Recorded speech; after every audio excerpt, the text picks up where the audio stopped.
Good afternoon and welcome to today's webinar. My name's Charles Green. I'm part of the marketing team here at Balatrix Software, and I'm going to be your host today. Thank you firstly all for taking the time out of your busy schedules to join this call. Today we're going to discuss the Internet of Things and what it means for Chief Technology Officers. The tech industry has been at fever pitch about the Internet of Things over the past few months. And so today we want to delve deeper into examining exactly what it is and what it's not, and to really cut through the hype and see what actions and investments you need to be making. Now, before we go any further, I should point out that today's session is very open. We've prepared some key questions and a few key slides to frame the conversation, but the discussion is really unscripted, and we're looking forward to taking questions from you at any time. So either write to them, write your questions in the web conference or via Twitter as well. We'll be tweeting during the course of this webinar using the hashtag #BalatrixIoT. For those of you not familiar with Balatrix, just very briefly, we're a leading provider of software development services with expertise in product and mobile application development. Our focus is on innovation and shaping the concepts and ideas of our clients into world-class software products. We have delivery centers in Mendoza and Buenos Aires in Argentina, as well as Lima, Peru. But without further ado, I want to jump into the conversation today, and I'm absolutely delighted to be joined today by Balatrix's CEO, Luis Robio, as well as three of our subject matter experts. So let's go briefly around, and I'll ask each of our panel to introduce themselves. Let's start with our CEO, Luis Robio. Hi, this is Luis Robio. I am the CEO of the company, and I am an electronical engineer, and I have been involved in the electronic industry and the software industry since the very beginning, and I delight that we can see those two different things getting together as it was at the beginning. Thank you, Luis. Diego? Yeah, my name is Diego Gil. I have been in the software industry last 35 years, working mostly with Unix operating systems, C and Java language. I have some background on hardware too. As we said, that was the same thing almost in the beginning, so I am used to do that. I joined Balatrix 5 years ago, and now work as a team leader at project Java developer. Yes, thank you, Diego. Alejandro? Yes, hello everybody. My name is Alejandro Pascon, and I'm a software engineer. Well, I've been working in software industry for the last 10 years. Well, I'm really passionate about new technologies, and particularly about mobile technology. I've been working in mobiles for the last 2 years, the last 5 years, leading the mobile lab here in Balatrix for the last 2 years. My goal today is to help addressing this topic for my knowledge, in mobiles and wearables specifically. Okay, excellent, thank you. And Sergio? Hi, my name is Sergio. I am a software developer. I have been involved in open source projects for several years. I have working since 10 years ago. Well, right now I'm project lead in Balatrix and involved in mobile projects. Okay, excellent, thank you. So I want to now jump into the discussion and to frame this conversation. I think it's worth noting that, as mentioned before, in recent months the technology industry has been at fever pitch about the Internet of Things. There have been major announcements such as from IBM stating they're going to invest $3 billion to create a separate Internet of Things unit. Samsung's keynote at the Consumer Electronics Show earlier this year focused almost exclusively on the Internet of Things. Intel, meanwhile, now break out their revenue by Internet of Things, and Internet of Things related revenue generated more than $500 million last quarter alone. But at the same time, according to a recent study, even though the industries are watching these headlines, 87% of consumers haven't heard the term the Internet of Things. So I want to start with you, Luis, to explain what is this so-called Internet of Things, and is it overhyped? Yeah, I will say that it's good to make a kind of quick definition of what we are talking about. And we say that Internet of Things is referred to object that can be uniquely identified via IP address, and all of them are connected to the Internet. So we are integrating things into the Internet, and those things could be quite ample.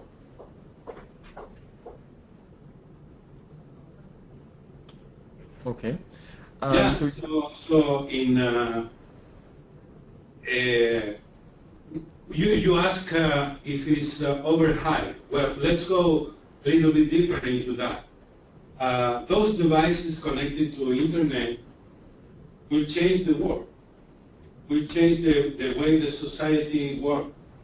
And when I refer to objects at the beginning of my comment, I'm talking about any kind of object, beginning from a box of milk, to cars, to planes, to engines, to cows.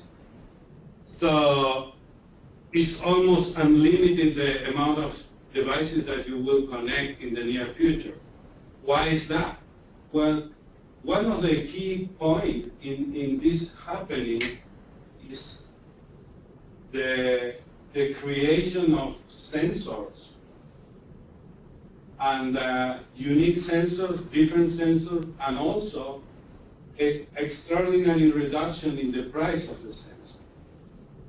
Just for the audience, a sensor is a transducer that sense, meaning detect some characteristic of the environment, and can change according to that reaction and provide a corresponding output, and that output generally is about is electric or optic. Of course, we think that wearables and smartphones are part of the Internet of Things. is there a difference though here, Lewis, perhaps when you're talking about a wearable and a smartphone which intrinsically generates data? I mean, that's your point about the sensors, that the sensors are generating, they're sensing the environment, they're generating data from which you can then do analytics, and you can generate value from that data. But from the wearables and the smartphones themselves, they intrinsically are they're connected to the internet. There's a difference therefore from then to a device, say your washing machine or your fridge or many other devices which aren't intrinsically connected to the internet, right? Yeah, I agree with your comment, but on the top of that, think that your smartphone is in some way a sensor, because it could be sensoring, detecting your position. That is the definition of a sensor. So your smartphone has a lot of sensor inside, as well as wearable. So it's a fascinating world, and we shouldn't spend too much time discussing about this. I think we have to believe and that so many things will get together in the internet. How fast? That is another big question in this matter. Prediction goes from 26, 25 to 50 billion devices and or sensors by 2020. And that terrible amount of things together, as I said, is the creation of new sensors, reduction in price, and the internet linking all together. You said, what is overhyped? Well, people who doesn't know the details of this think that it's magic. It is not magic. Obviously, it's not magic. It still requires some development of the standard.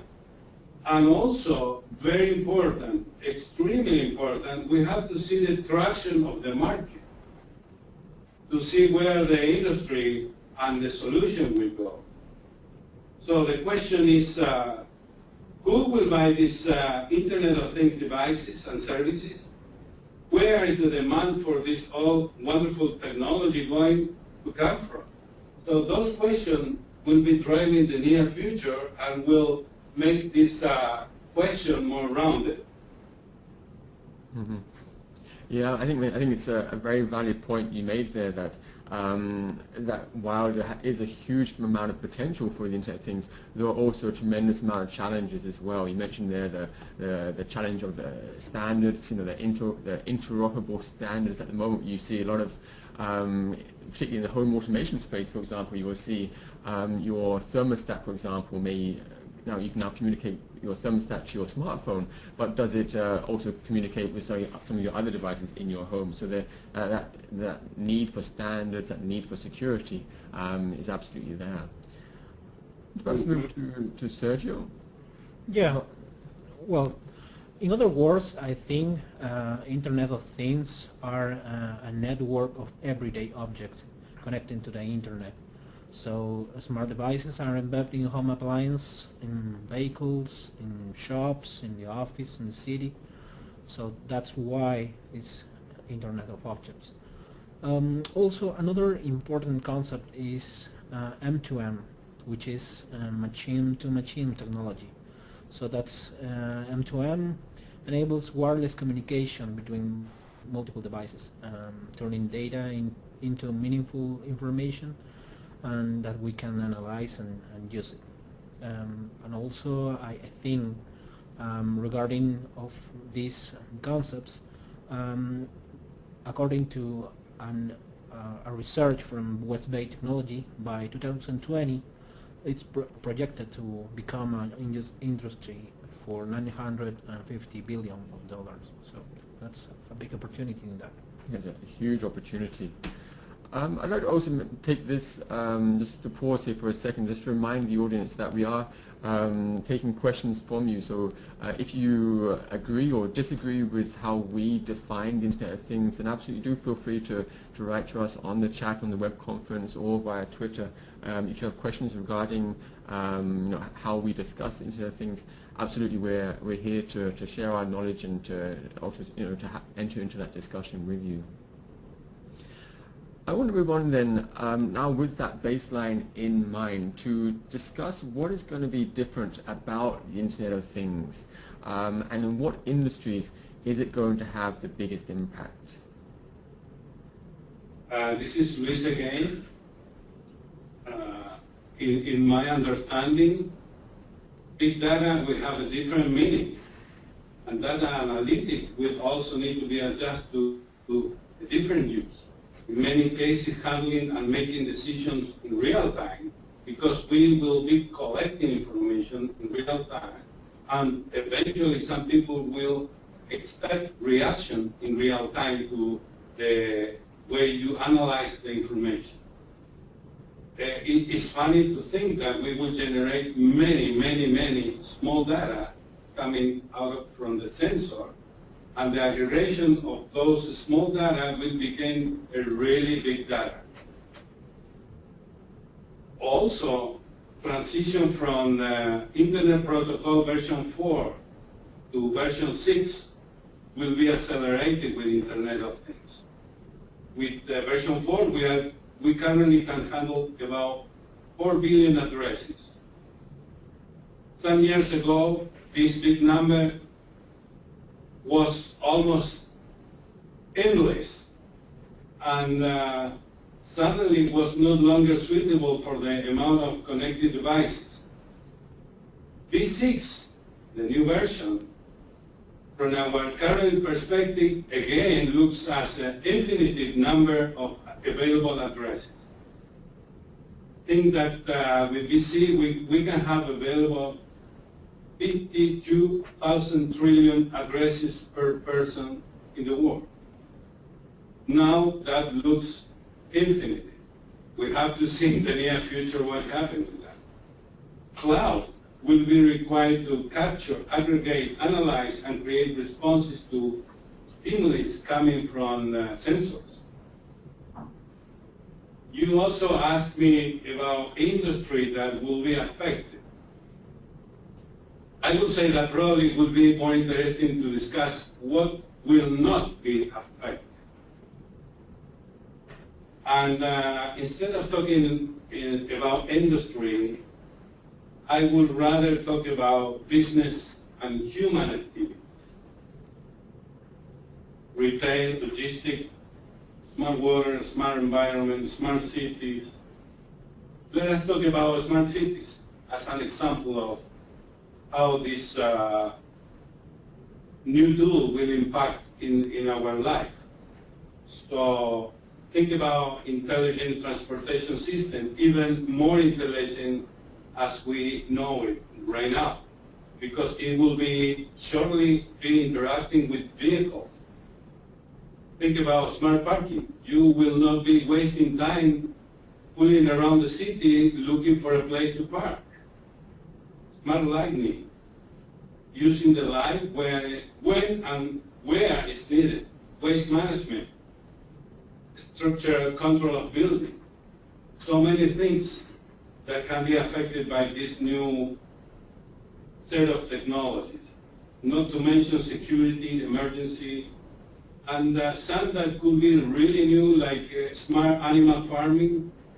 Not new, but with a great potential to integrate is home and automotive automation, healthcare. So you see that the question should be, which of the human activities will not be affected by this? It's fascinating here, and actually, Lewis, we had one question from the people that registered for this webinar, and that question was, where will the Internet of Things affect public services the most outside from security? And I think you touched a little bit upon that when you spoke about the smart cities, right? You talked about the smart parking, you spoke about the smart... Yeah, in public services we could say, well, depending on the country, but more and more we will see remote reading of a measuring system. We could see also making quick decision about problem with energy, with leakage of gas, leakage of water. So I would say that that question goes to the smart cities, and there are even more things interesting in that field. I hope this will answer. We could be talking about this for hours, but we are trying to present a broad view of the things. Yeah, absolutely. I think my perspective on that is that I think many city leaders now understand the challenge that they're faced with, but also the potential of the Internet of Things. But in many cases, the conversion that's not straightforward. That in many cases, city governments can be relatively slow to react. It can take time to change the thinking of city governments. But I think if you look at some of the lighthouse case studies, really, of some cities who are already doing that. You look, for example, at Madrid. They have a technology platform called the Madrid Inteligente, which addresses urban mobility, public facilities, road infrastructure, waste, parks. So absolutely to your point, Lewis, I think there are some very good examples here where you see that already happening, where the Internet of Things is really impacting public services within certain particular cities already at the moment. Let me mention another good example of this. Lightning in highways, in roads, could be reduced according to the volume of the traffic, the volume of vehicles. It's not already done in many cases because it's expensive to control that.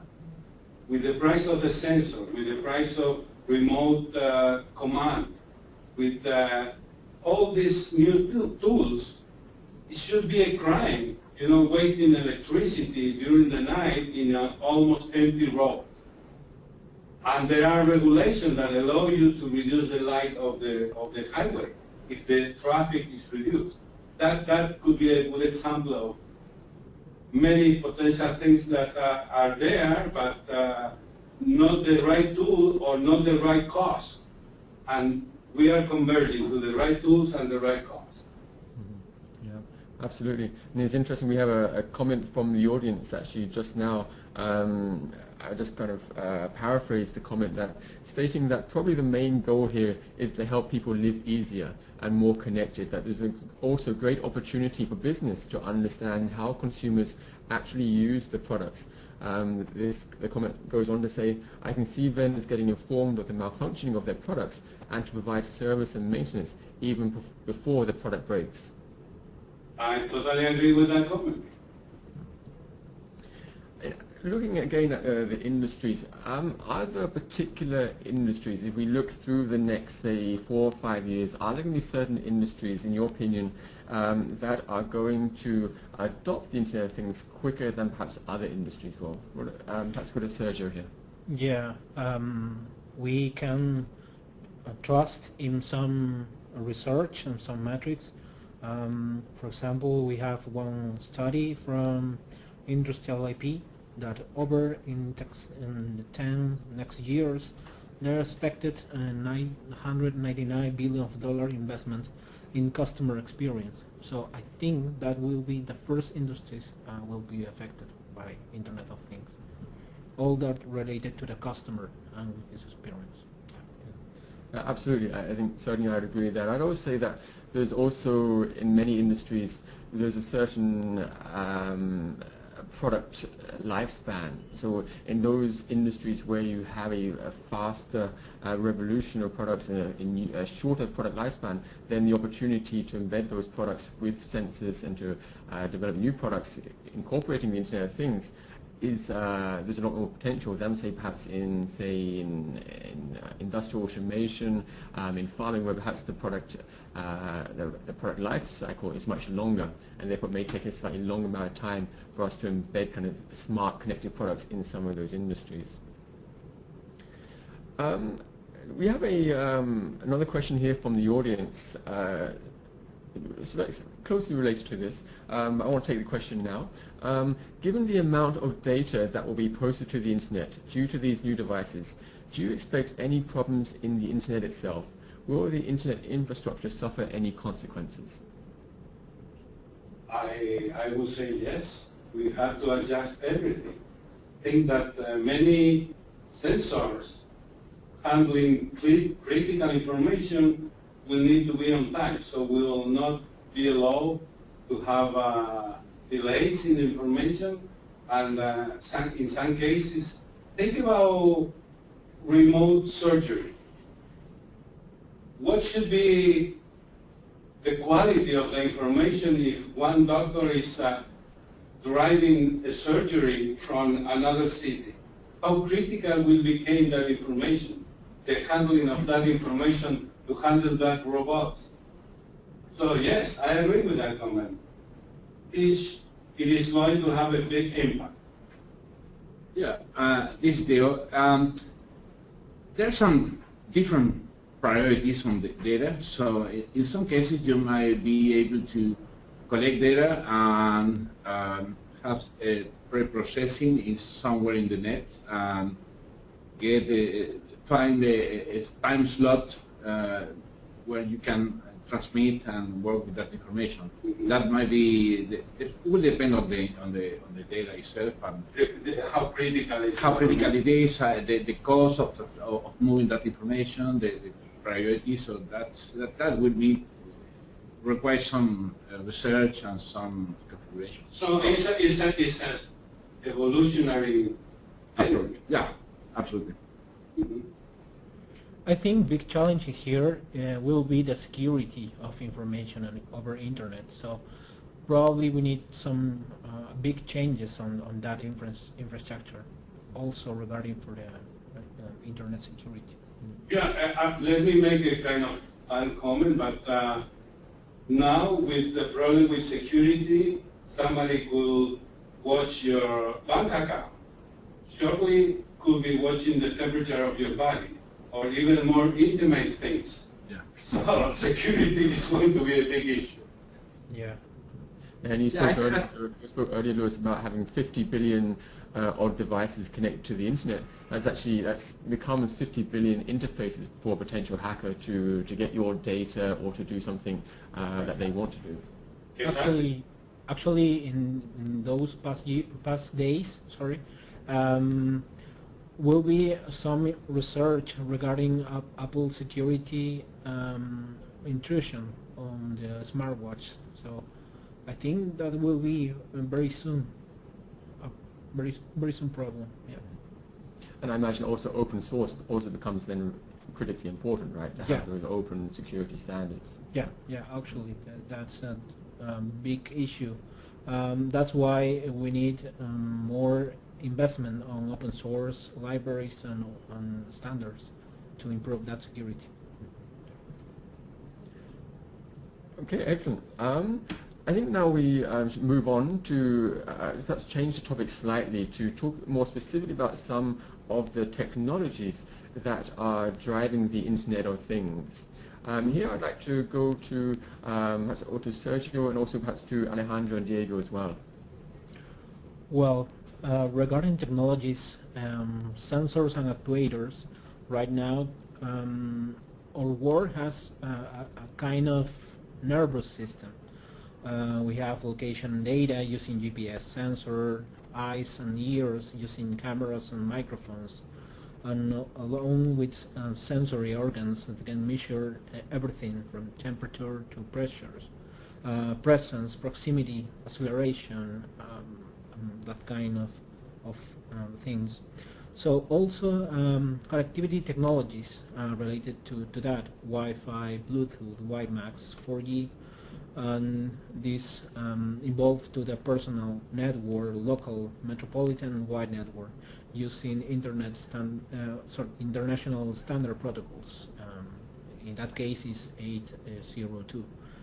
But also here we have some improvements and also technologies related to the open source software and open hardware. So that's the technologies that are involved in Internet of Things. So really it's a combination of several key technologies coming together.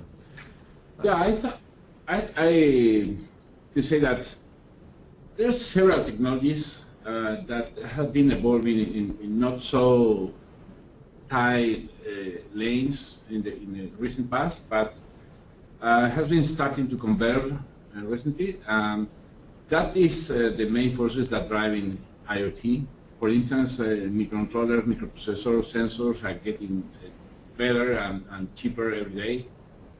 Networks are getting bigger, say more coverage, more bandwidth. Open source software has finally established as a really good alternative, especially in security and related communication area. So this is the main forces behind IoT.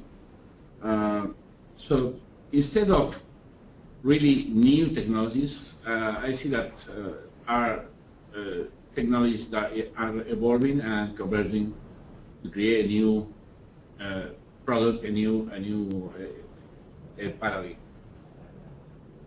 Sorry, Charles, I would like to add wearables because from my perspective, this would be one of the main characters in this area. You know that a lot of people is talking about wearables as not Internet of Things, but Internet of Me or Internet of You. So talking about wearables, fitness and healthcare are leading this technology. According with the survey of Accenture, in 22% of North American consumers are owning or are planning to buy a new wearable next year, and almost 60% of what is called the Generation X will adopt wearables in the next 5 years. So we can see that here we have a concrete and a real place to grow. A nice example of something that we don't used to think as Internet of Things or something that radical is the big number of TV sets that currently have maybe a Linux box inside, yeah, that to become a smart TV. That is a computer inside the TV. That's I'm not sure if most people understand that they have a computer on the TV. So the possibility of this computer in the near future is really interesting. You also mentioned a bit earlier on there, you mentioned the phrase Internet of Me. Can you perhaps just give it, what do you mean by the Internet of Me? Is that regarding the data that you're generating related to your devices that you're interacting with? How would you, what is that? Yeah, it's in regard that right now you can wear or have in your body, I mean outside or almost inside your body, sensors are different devices nowadays. So because of that is that we are talking about something is personal, that is from you, you know. Because of that is that this is one of the main changes that I think this technology will have with more traditional ones. That is, we will be discussing about controversial topics. You know, as Luis mentioned a few minutes ago, we have more and more cheaper and sophisticated sensors, and a lot of companies right now are researching about sensors that will be in your skin or inside your body. So we will know what will be acceptable for the next 10 years, but also we will know what's going to happen in the next month. You know? That might include your position if you move with your phone. That is, as I said, a smartphone can be considered a sensor by itself. Exactly. That would be part of the Internet of Me.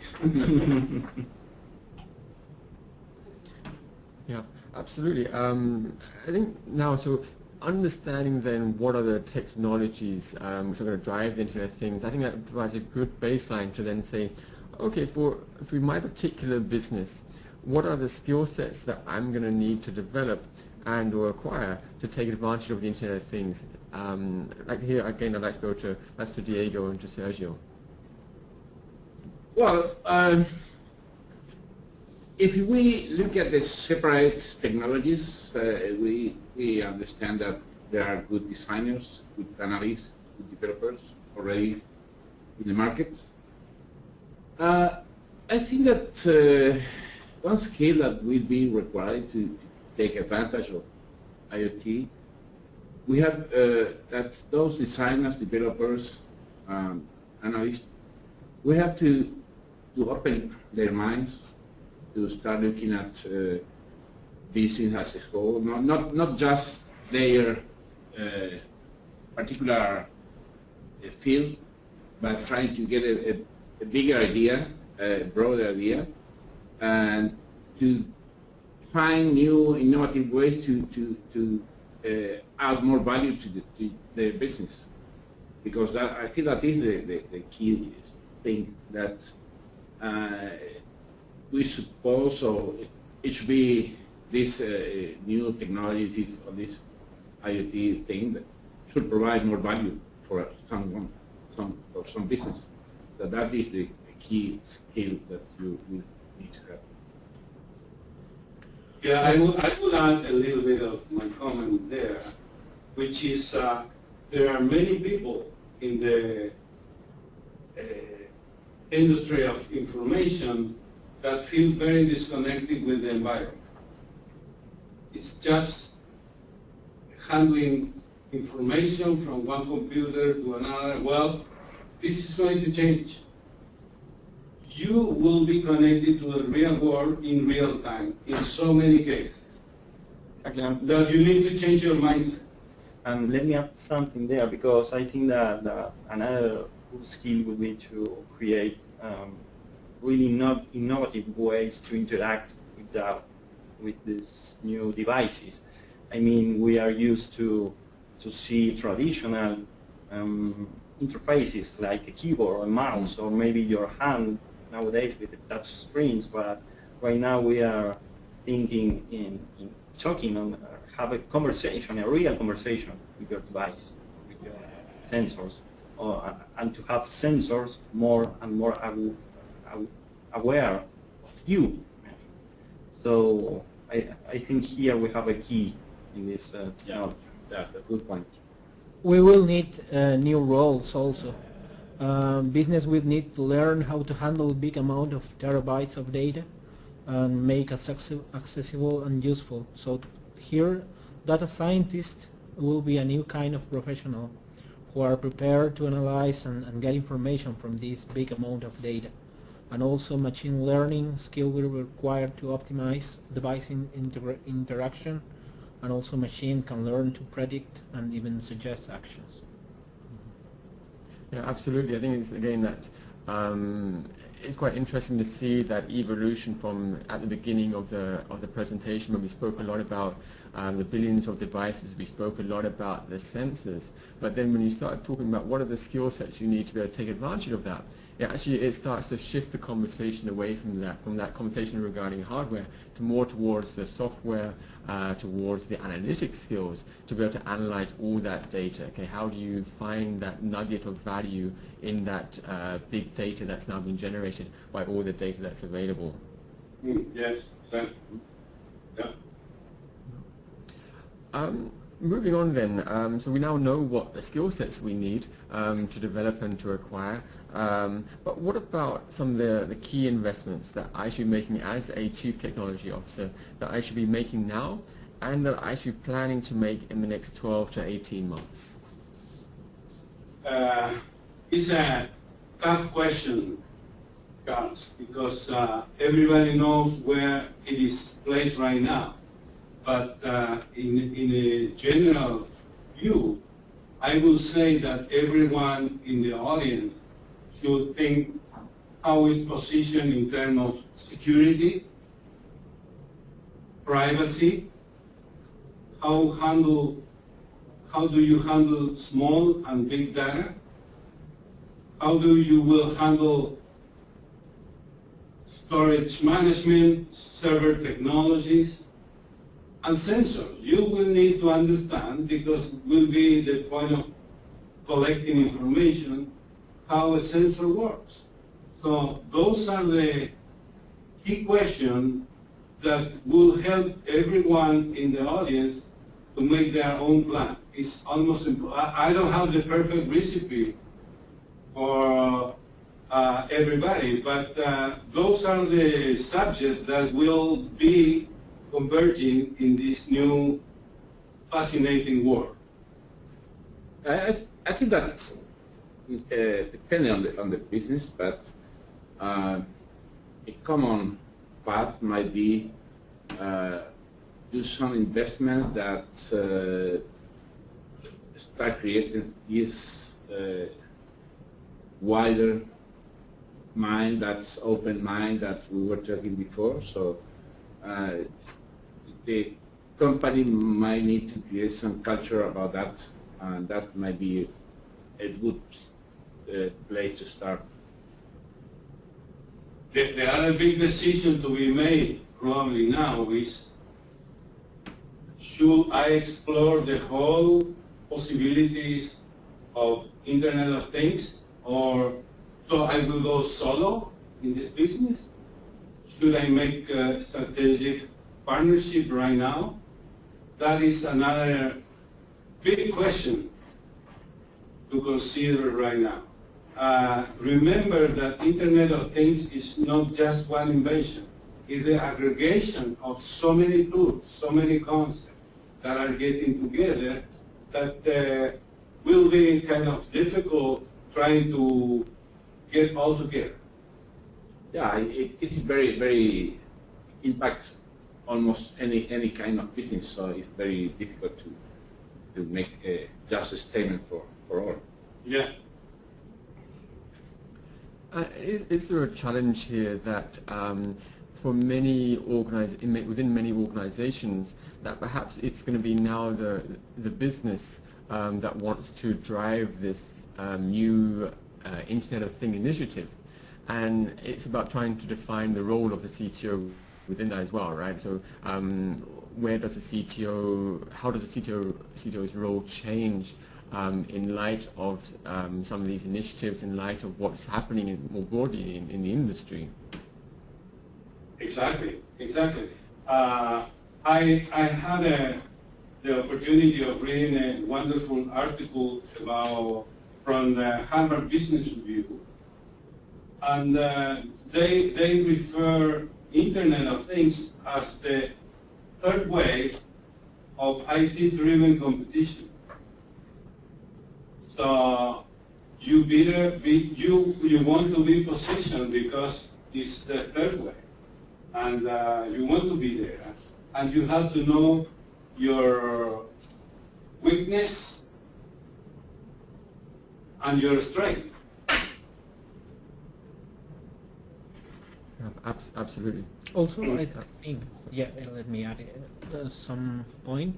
I think for a CTO will be good to take a look at the current projects in open source community. There are several related to the Internet of Things, and that's I think that's a big challenge and also a big opportunity to learn and trust in the people effort, and also it's very accessible regarding that is actually open source. Any other thoughts from the panel? Well, in just closing from my side, I would feel happy if instead of giving many answers to the audience, I left many questions to the audience, to themselves. Meaning we trigger their curiosity in this new and fascinating world. Yeah, absolutely. And I should again iterate, we are coming to the end of what we've prepared for today. So for the audience members, if it has raised questions from you and you are just curious, or you'd like to get our perspective on perhaps a thought that you're having in light of this conversation, then absolutely do feel free to write a question in the chat here or via Twitter. We're absolutely more than happy to share our knowledge and our expertise. And excuse me, Charles, and those questions also could be addressed by sending us emails. You will publish our emails at the bottom of the presentation. Absolutely.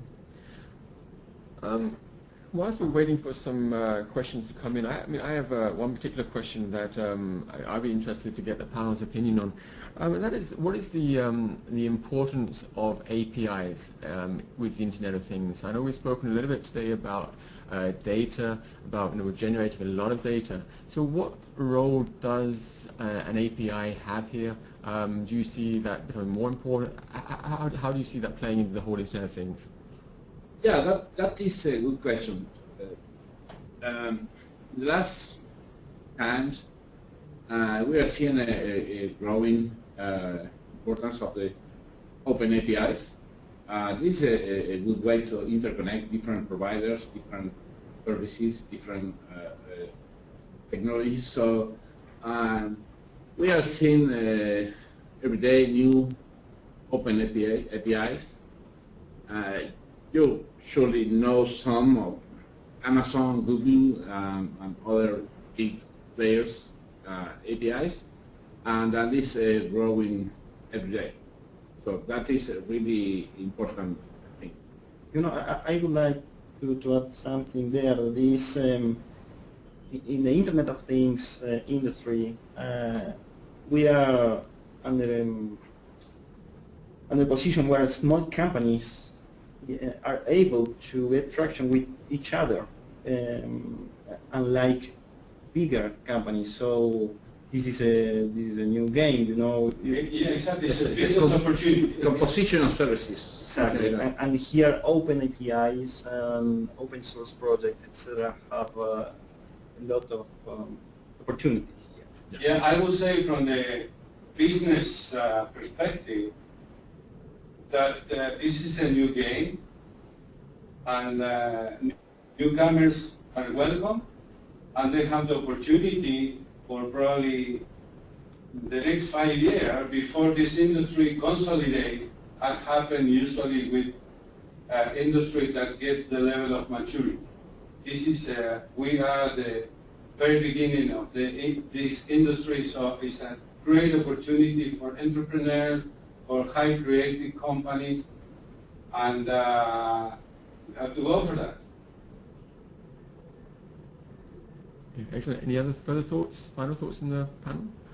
I think the government or the governments has the big opportunity here regarding some effort related to open data, consume the data from the city hall and also from some state offices. So that will be a great challenge too related to API and public API. Right now there is a new API that was I really like it. It's from Amazon. It's about an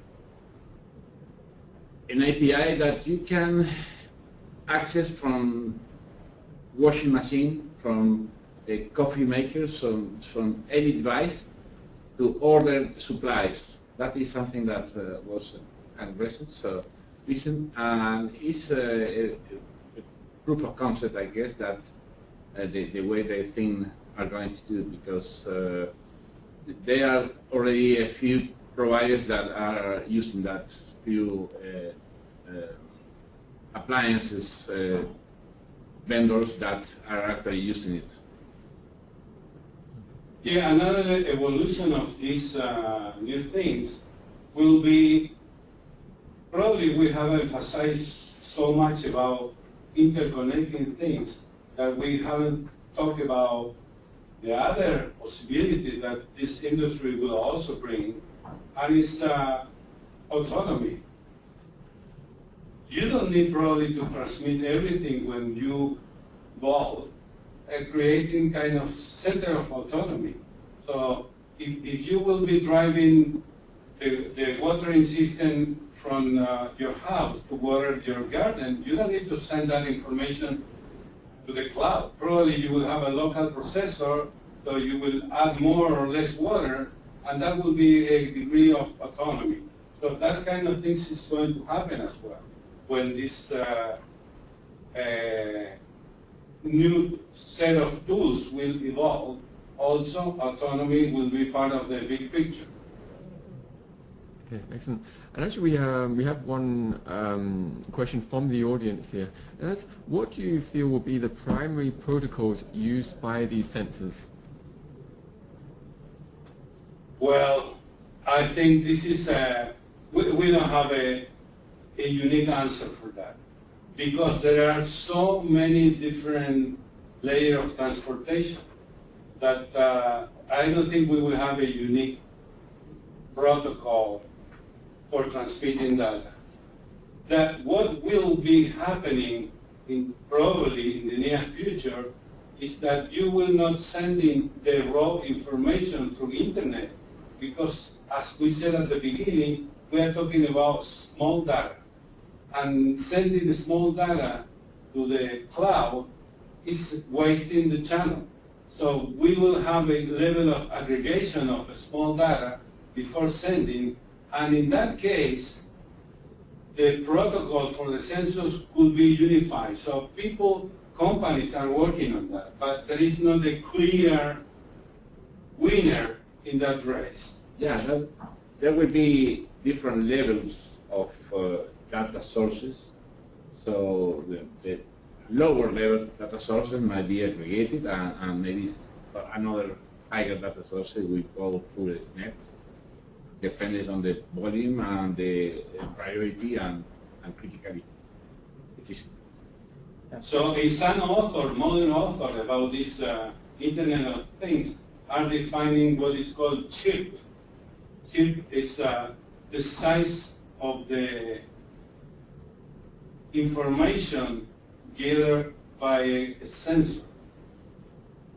So I don't have precise answer to that question about the protocol.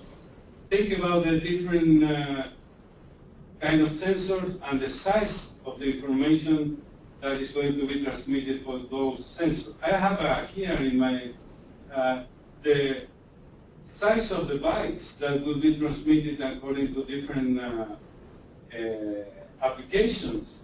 Environmental is will be kind of 4.5 bytes. Lighting, monitoring and control 6.5. Household appliance 4.5. Inventory also same size. Smart science is 7.5. So process control is 7.5. Industrial machine will be 7.5. So it's a kind of still very open field, the protocols. And probably will not be just one protocol for everything. Probably that will not be the case. Probably some companies will develop devices that will create an intermediate protocol to gather information from different sensors. That could happen quickly. I want to add, maybe for this question, we should be alert about the work related to the Institute of Electrical and Electronic Engineers, the working group 802.15, which is a group related to the personal area network. So we should start in that, but I agree with the answer from Luis that there is a lot of protocols involved in that in Internet of Things. And probably, and in this case, not one size fits all. And one more question, quite different from the last question we had from the audience, which is, how would you evaluate the state of legal development, regulations, and ethics related to the Internet of Things? Wow, what a question. Could you say it again? How would you evaluate the state of legal development, regulations, and ethics related to the Internet of Things? Whoa. Yeah. Well, I would say that too many engineers here, so. No, but you know that with the current technology, that is already an open question, because there are a lot of ethic and legal controversy in some not that new technology. So we might expect that will be some issue on that as well. I don't know. There are so many open questions on that sense. Yeah, but probably the ethics will be related with privacy. That would be, in my understanding, the major concern. Yeah. It's difficult to answer regarding the some governments have some legislation about that we should share our personal data. So that's. And it's also very much, it changes very much from where you are in the world. I mean, I lived for a number of years in Germany, and there the regulations regarding your data are very much more stringent than they are in many other places in the world. So you have a lot more protection as a consumer about what happens to your data. But I think it's also an interesting idea is that, how well prepared are governments at the moment to deal with that? How well informed is the public at large about their data? Does the public really care? There's also another interesting question. You see that in light of the Snowden incident, where it was realized, hey, we didn't really have much regulation protection about what's happening to our data, about how much surveillance can the government do. But actually, a lot of the cases, a lot of the public in the USA didn't really care about it. In all honesty. So there is a lot of moving parts to this question. So I think absolutely it's something which we could have another entire webinar just focused on that. Yeah.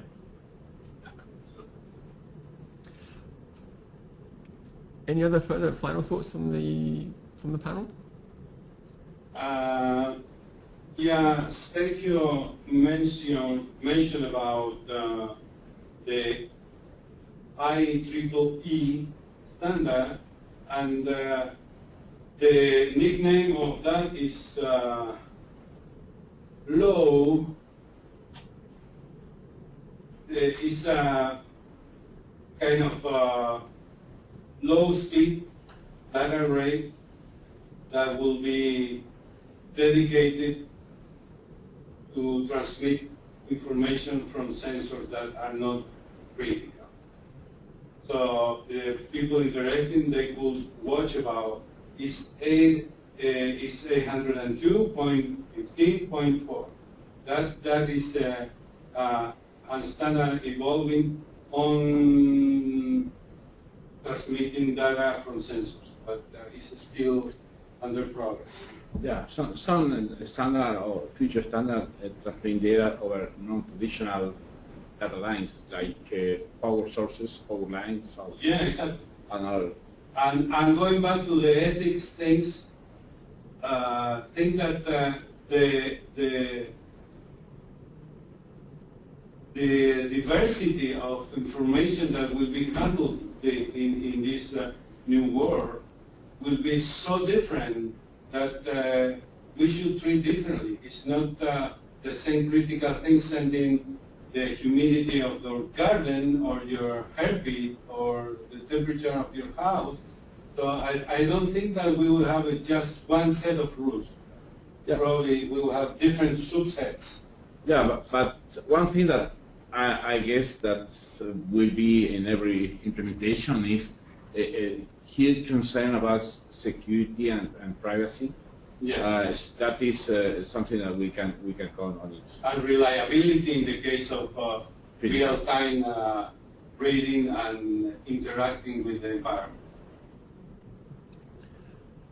Okay, well with that I would like to wrap up. We don't have any further questions from the audience today, and we're nearly at the top of the hour. So first I'd like to thank the audience for taking the time out of their days to listen to the webinar. I hope this was useful. If you have any follow-up questions, do feel free to reach out to us. You'll see our emails here. So we're absolutely more than happy to continue the conversation beyond this particular webinar. In addition, I'd like to mention that we will be posting a recording of the webinar online shortly, plus also the presentation material, so be sure to check out that. And finally, I'd also like to say a big thanks to our panel today for the fascinating discussion. So thank you everyone, and hope you enjoy the rest of today.